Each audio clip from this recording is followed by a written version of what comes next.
वालेकुम सामीन 22 रबीउल सानी की तारीख शुरू हो चुकी है। 25 अक्टूबर है। ख़बर का उन्वान है 3 हफ्ते से नज़रबंद यति नरसिंहानंद ने फिर जहर उगला।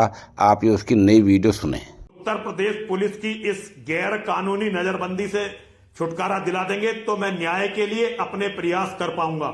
ये कहना है महंत यति नरसिंहानंद का।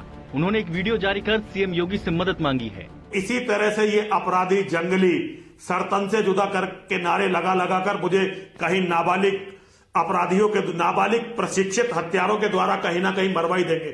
यति नरसिंहानंद ने कहा, मुंबई की एक संस्था से जुड़े वकीलों ने इलाहाबाद उच्च न्यायालय में जनहित याचिका दायर की है। इस मामले में न्याय हो सके इसके लिए मुझे मेरा पक्ष रखने दिया जाए। दूसरे धर्मों को मानने वाले, दूसरे विश्वासों को मानने वाले कितने निरपराध लोगों की हत्या की है, कितनी महिलाओं के साथ बर्बरता की है, उनके मठ मंदिरों को किस प्रकार से तोड़ा गया है, किस तरह से सब अस्त व्यस्त कर दिया गया है, ये सारे प्रमाण मैं उच्च न्यायालय के समक्ष रखना चाहता हूं। पैगंबर मोहम्मद के खिलाफ बयान देने के बाद से यति नरसिंहानंद डासना आश्रम में नजरबंद हैं।